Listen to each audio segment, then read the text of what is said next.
Wages and prices often play leapfrog. One jumps up, then the other, which means a steady rise in our cost of living.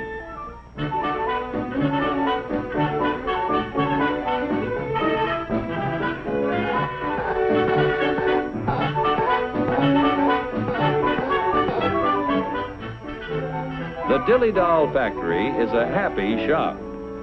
But Joe, our doll painter friend, seems to be a little down in the mouth, which even shows in his work.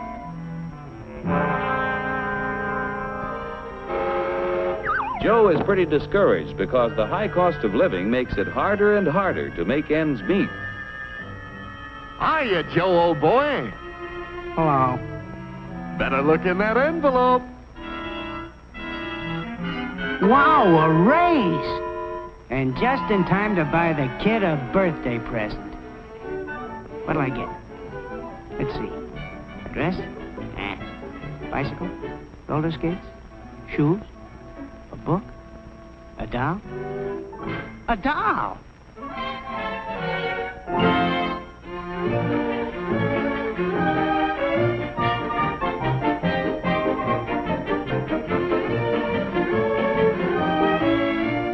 What's the price, miss?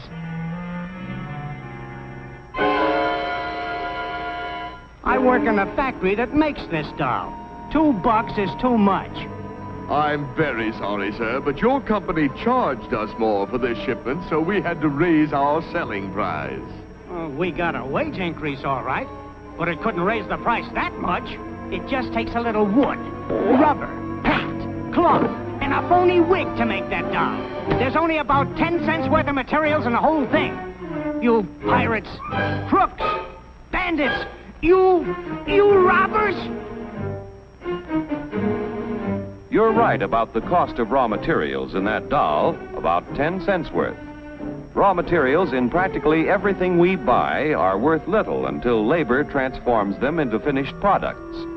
For example, how much do you think the raw materials cost in that car? Oh, about $300. You've got a surprise coming. It takes 4.5 tons of coal, 2 3/4 tons of iron ore, 50 pounds of cotton, 14 pounds of cured and finished wool, aluminum, zinc, lead, copper, and countless other raw materials to make an automobile. Without the addition of labor costs, these things are worth about $22. The raw materials require the accumulated labor of thousands of people in countless crafts to transform them into a finished automobile. Miners dig the coal and iron ore. Railroad and maritime workers transport these materials to the steel mill, where workers convert the ore into finished steel. The wages of railroad workers add to the value of steel when it is transported to automobile factories. The cotton that goes into a car accumulates labor cost from the farmer who tills the soil, from workers who sow the seed, and help to raise the cotton. Wages paid to other workers add to the value of the cotton as it is moved from the field to the cotton gin where it is processed. Other workers transport the cotton to the automobile factory. The wool that is used to make a car is worth little while it is still on the sheep. When the labor cost of a sheep shearer is added, the value of the wool is increased by his wages. When all of the parts and materials finally reach the factory for assembly, the labor cost of automobile workers must be added to the price of the car.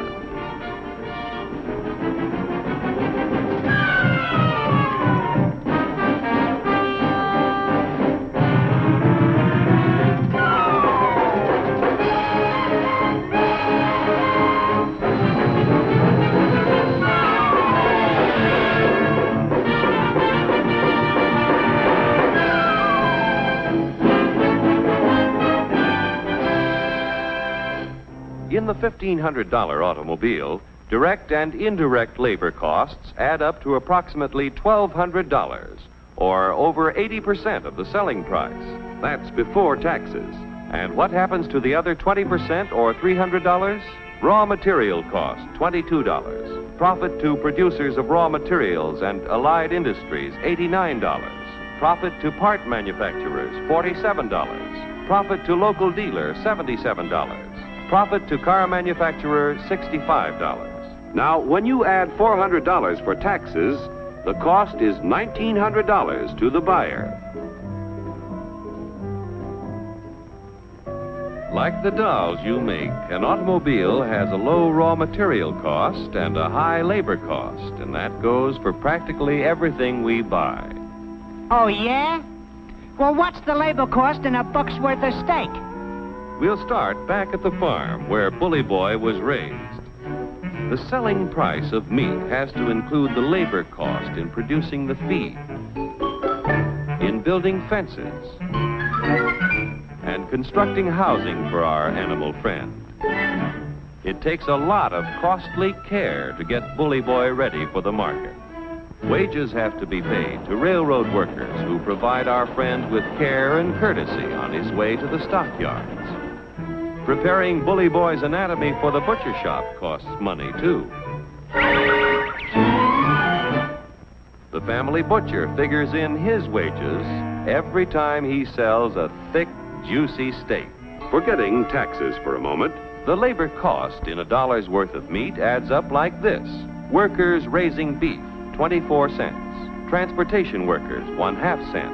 Packing house workers, 42 cents. Meat delivery drivers, 1/2 cent. Butcher shop workers, 18 cents.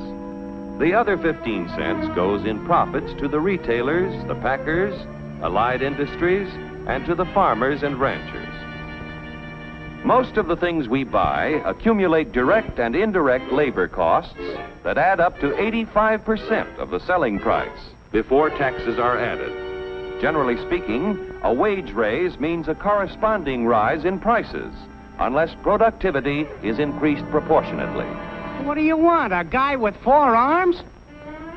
4 arms?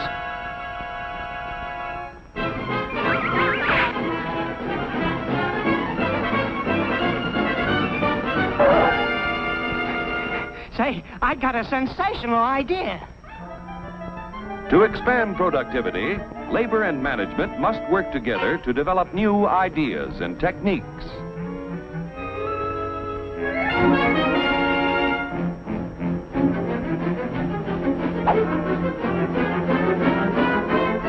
To expand productivity, capital must finance the creation of more efficient tools and plants.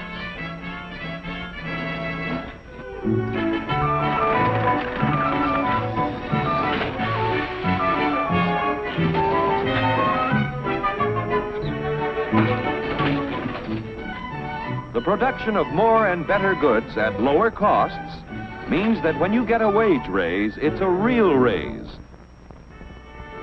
A raise? A raise!